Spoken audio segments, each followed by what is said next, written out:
آخری بات بولو سبحان اللہ. اب آخری بات بولیں. پیارے بزرگ اور دوستو، اب مسئلہ یہ ہے کہ اللہ کے ولی کے پاس ہم لوگ جاتے ہیں، ولی اللہ ہم کو دیکھتے ہیں. ہم ولی اللہ کو اگر گناہوں کی وجہ سے، ہم اپنے بدکاریوں کی وجہ سے ان کو نہیں دے سکتے، ولی اللہ کو ہمیں دیکھتے ہیں. اب اس صاحب بولے مصطاف سب صحیح ہے، لیکن آپ لوگ جا کے سجدہ کر دینا ہوتا، سجدہ کر دینا ہوتا، سجدہ تو بے اللہ کو ہے نا ہوتا، ولی اللہ کو ایسا کرنے. تو میں پوچھا کون کرتے ہیں کوئی سجدہ؟ کیا بات کر رہے ہوتا دیکھتے ہیں درگاہوں میں سجدہ؟ میں بولا میرے کو تو آج تک نہیں دکھا. ارے کیا غلط بول رہے ہوتا آپ، اتنی بڑی دھول. مطلب درگاہوں میں سجدہ ہوتا؟ میں بولا میرے کو تو نہیں دکھا. چلو میں دکھاتا ہوں، لے کے گیا. ابھی جا کے اور درگاہ کا ٹھہرے اتنے گھنٹے آ کے ٹنگ بول کے مارا سجدہ. ارے بولا یہ غلط پہ نہیں رہے لے تو سجدہ کہیں کو سمجھ رہا، وہ سجدہ نہیں کر رہا، ولی اللہ کے قدموں کو چوم رہا. نہیں، میں اگر روڈ پہ کھڑا تھا، ایک صاحب کو جب مولانا نماز روڈ پہ پڑھ رہے ہیں، ہر کھڑے ہونے کا نام قیام تھوڑی ہے، ہر جھکنے کا نام سجدہ تھوڑی ہے. قدم چومے چکے چھپتے کئی کو خدمہ نیچے سے نہ رہے.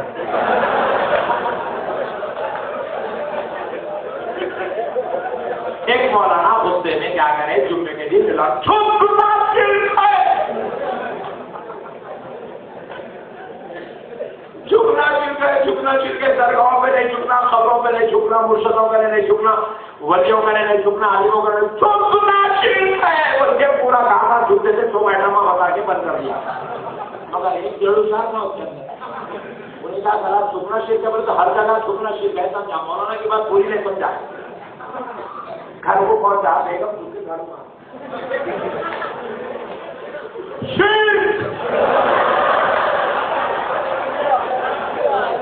بیگم پریشان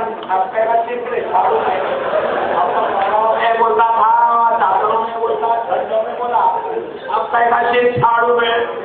بیگم مولانا بولے جمعہ میں جھکنا شرک ہے. بولے وہ جھاڑو مارو نہ کو مارو، مارو بیگم مگر کھڑ کے. پیدا میں اسے چھوکے مارا، کھڑ کے لگا ماری. میں لا کے دیتا نا پربھو اس کو آتا کمر درد ہونا جو لوگ اشارے کرتے ہیں، چھوکے مارنے کی عادت ہے، اس کو کھڑ کے مارو کمر درد ہو گئی. ٹینشن 2 دن 3 دن بڑی مصیبت سے گزرے. اب انہیں پریشان ہے، مسئلہ کیسا حل کروں؟ وہ حوالہ بول کے چھوڑ دیا، گھر میں بل پاس کر دیا.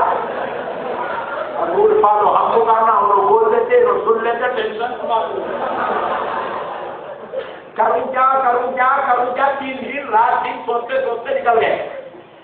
تیسرے دن ایسا معاملہ ہوا، وہ ایک گود کا بچہ تھا گھر میں چھوٹا، بیچاری وہ غریب عورت اس کو دال دے کے ادھر بیٹھ کے برتنا دھوئی. جا کے کام کاج کر کے تھکا ماندہ سامنے گھر کو آیا. آ کے جیسے ہی وہ گود کے بچے کو دیکھا، انہیں چھوٹا لڈو کھیل لے رہا، پیارا میٹھا بیٹا وہ کھیل لے رہا. دیکھا میرا گڈو محبت میں قریب آیا، 2 پیرا دیکھا بچے کے سامنے، ایک ہاتھ ادھر ایک ہاتھ ادھر رکھ کے بچے کے پیٹ پہ منڈی ڈال کے ہلایا. میرا بیٹا. بیگم بولی کس سے اچھا ڈانس سنتی ہے.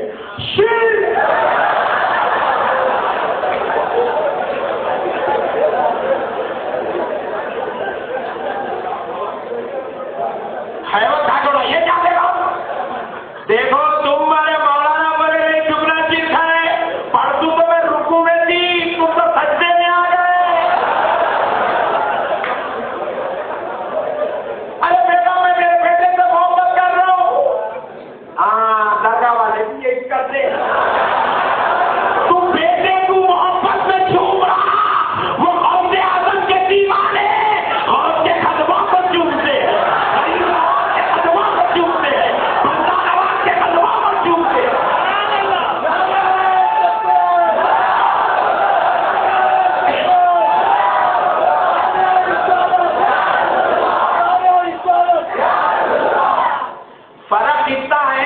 سجدہ سمجھائیے. سجدہ نہیں ہے، محبت ہے.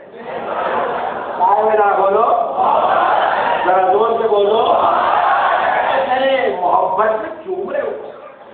کو چومنا نہیں چومنا تو علماء کا الگ مسئلہ ہے، وہ علماء کو جا کے پوچھ لو، میرے اوپر فتوی نہ کھولا بابا، مگر وہ جو عمل کر رہے ہیں وہ صرف نہیں ہے، وہ حرام نہیں ہے، ناجائز نہیں ہے، محبت سے۔ اب ایک صاحب جو بولتا مزار کو چومے قدم کو نہ چومے، اما تو اوپر پہ آنا کہہ رہے بھائی میں گزرتا، اب اس کا بھی آپریشن کر کے بات ختم، رائٹ؟ یعنی مسلمان دوستو، آپ جو ہے پہنچے ہیں کعبۃ اللہ شریف کو احرام کی حالت میں، احرام کی حالت میں آپ کعبۃ اللہ شریف کو پہنچے تو اب آپ کے سامنے حجر اسود، جب تک آپ حجر اسود کو نہیں چومے طواف شروع نہیں کر سکتے۔ حجر اسود کو چومنا شرط ہے، چومو، جب تک رسول اللہ کی نظر اپنے صحابہ پہ کیوں بولے منہ سے چومو، منہ سے چومو۔ جب نظر صحابہ سے ہٹی بعد والے زمانے والوں پر آئی تو حضور بولے اگر منہ سے نہیں چوم سکتے تو ہاتھ لگا کے چوم، دل میں ڈر کے کو رسول اللہ ہاتھ لگاؤ چوم، ہاتھ لگا رہے حجر اسود کو چوم رہے ہاتھ کو، مگر ثواب مل رہا حجر اسود کو چوم لے گا۔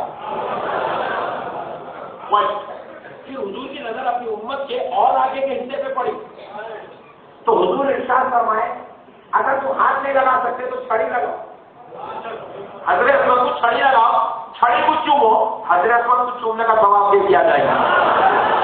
پھر امت پر نبی کی نظر آج کے زمانے میں پڑی، حضور بولے آپ اگر میں بولوں منہ سے چومو بولے تو پورے مر جاتے ہو آپ، نہیں چوم لے لیتے مار کے چھوڑ دے رہا ہوں، لکڑی بھی بولے تو کچھ لکڑی لے کے مارتا بولے مارت گوڑیاں خطوں غارت نہیں جاتی، حضور بولے نہیں آپ لکڑی کو چھوڑا تو بات بولے کیا کرنا، دور ٹھہر کے خالی اشارہ کر بولے،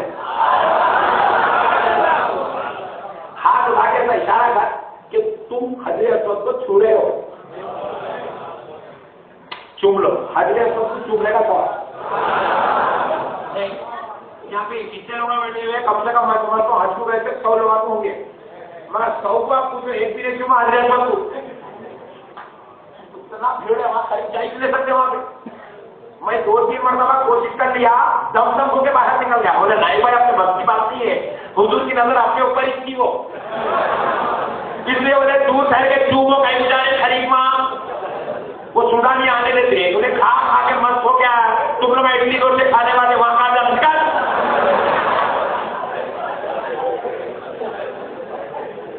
چوم لو، کس کو ثواب ہاتھ کو چومے نہیں ثواب حجر اسود کو چومنے کا ہے، سیاہ نہیں خالی اشارہ کرا تصور کرا تو چومنے کا ثواب مل گیا۔ ارے ہم یہاں اور کے قدموں کو چوم رہے ہیں، اس کو ٹینشن ہوا وہ تو اندر رہے گا، ارے تصور کیا ہے وہ دے سر مزار میں ہے، لب غوث کے قدموں کو لگے ہوئے ہیں، لب غریب نواز کے قدموں کو چومنے کے تصور میں ہے، جب ہم زوزار پر منہ لگاتے ہیں تو یہ نہیں دیکھتے تخت کو چوم رہے، مٹی کو چوم رہے، پردے کو چوم رہے، درگاہ کو چوم رہے، ہم تو یہی تصور کرتے ہیں بندہ نواز کے قدموں کو چوم رہے ہیں، جنید بغدادی کے قدموں کو چوم رہے ہیں، غریب نواز کے قدموں کو چوم رہے ہیں، غوث اعظم کے قدموں کو چوم رہے ہیں، مولا علی کے قدموں کو چوم رہے ہیں، رسول اللہ کے قدموں کو چوم رہے ہیں۔ ہمارا تصور نیت کیا ہے وہ ثواب ملے گا۔ حضور کیا بولے مدینے کو آؤ، مسجد نبوی کی زیارت کی نیت کرے تو مسجد کی زیارت کا ثواب، جالیوں کی زیارت کرے تو جالیوں کا ثواب، مزار کی نیت کرے تو مزار کی زیارت کا ثواب۔ حضور فرمایا اگر کوئی یہ نیت کر کے آ کہ میں رسول اللہ سے ملوں گا تو مجھ سے ملنے کا ثواب مل گیا، مجھ سے ملاقات کا ثواب مل گیا۔ یہ شان ہے ہماری یعنی بزرگوار دوستوں، امید کرتا ہوں کہ انشاءاللہ پھر دوبارہ ہمارے حضرت مولانا صاحب قبلہ جو روشن مسجد کے امام صاحب ہیں، میرے عزیز محترم ہیں، مشفق محترم کی دعوت پر پھر انشاءاللہ نیکسٹ منتھ میں آ رہا ہوں، وہ فائنل ڈیسائیڈ ڈیٹ ہوگی تو انشاءاللہ حضرت اعلان کریں گے، پھر دوبارہ ملے تو تفصیلی بات ہوگی۔ وما علینا الا البلاغ والحمدللہ۔